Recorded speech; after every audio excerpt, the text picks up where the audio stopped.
On Thailand and Cambodia trading blame over an escalation in border clashes as the fighting enters a second day. Cambodia's premier has urged its neighbour to accept calls for a ceasefire as key to resolving this conflict. Thailand's acting prime minister has warned against any further escalation, but noted clashes may escalate into a state of war as the country defends its sovereignty. ช่วงเวลานี้เป็นช่วงเวลาที่คนไทยทุกคนต้องรวมใจเป็นหนึ่งเดียวเพื่อส่งกำลังใจให้ทหารที่ปฏิบัติหน้าที่ทุกคนในการปกป้องอธิปไตยและประชาชนในพื้นที่ให้มีความปลอดภัยผมขอเน้นย้ำว่าเหตุการณ์นี้ไม่ใช่ความขัดแย้งในระดับประชาชนทั้งสองประเทศไม่ใช่การประกาศสงครามแต่เป็นการปะทะกันตามแนวชายแดนเพื่อปกป้องอธิปไตยและตอบโต้ผู้รุกราน It is a long-running dispute that has flared more recently. Cambodia's foreign ministry accusing Thailand of provoking further escalation in the region. Thai authorities have been emphasizing the use of bilateral mechanisms to resolve this border dispute. This is the US, China, and this year's ASEAN chair, Malaysia, made offers to mediate between the parties. While civilians caught in the crossfire seeking refuge in makeshift shelters, Thai authorities say more than 130,000 civilians have been evacuated, with dozens also injured. On the Cambodian side, some 1,500 families have been told to leave their homes for their own safety. And for more, CNA's Saksith Saiyasombut joins us live from Bangkok. Saksith, Thailand says it is committed to a peaceful resolution, but it has been very clear from the start it wants this done through bilateral channels. How is the government navigating its approach to resolving this issue, given that Cambodia might not share that same position?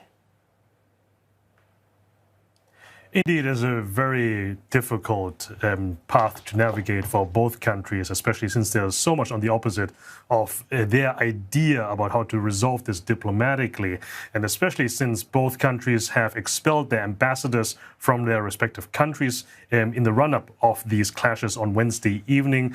Of course, we know that on Thursday morning, that's when the clashes have started.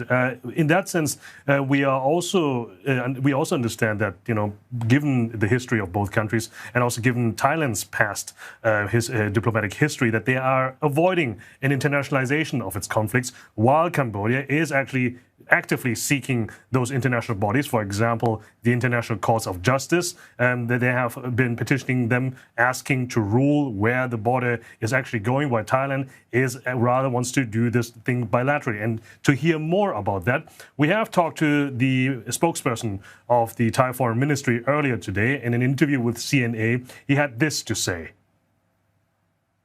Well, when I talk about bilateral channels, I'm not scoping just to diplomatic channels.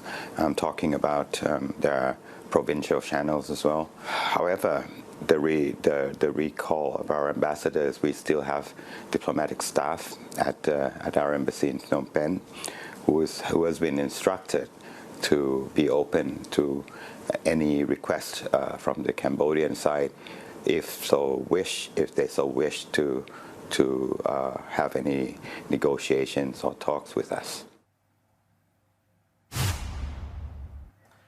Now, he has also told us that any talk of a ceasefire is too premature unless Cambodia halts its aggression, what they are calling here. But then, we are seeing here a war of words continuing, especially before we came on air. Cambodian Prime Minister Hun Manet has posted on Facebook accusing Thailand of walking back its commitment to a ceasefire proposal by Malaysian Prime Minister and also the current ASEAN chair, Anwar Ibrahim, who has called both leaders on Thursday evening. So we are seeing here that these two countries and these two leaders being in conflict with each other, and also not only pointing the finger at each other, but also accusing the other of saying the opposite of what they are talking about publicly.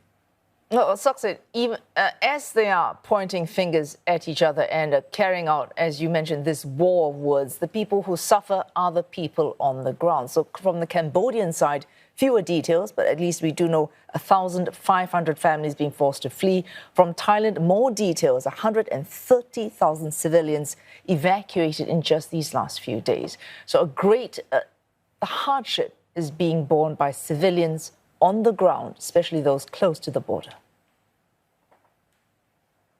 Indeed, and we are getting more stories now from the border, hearing the eyewitness accounts about, things being caught off guard by the artillery fire from the Cambodian side, and some of them also hitting civilian targets as well. That has not only sparked this conflict, but also, of course, sparked a mass evacuation from people. As you said, 130,000 people have been evacuated from the region of the border in many different provinces, in 4 provinces that are affected by that in the northeast of Thailand, that are now in emergency shelters, and they don't know when they can come back. They don't know if the house that they have lived, in some cases, for their whole life is still there. They also, in some cases, also don't know what is happening to their loved ones that they have been separated from. Maybe there's no means of communication. But this is also what we have to look at is, while 2 countries and 2 leaders are quarreling, the people on both sides of the border are suffering. Oh, thanks. CNA's Saksith Saiyasombut reporting live to us there from Bangkok.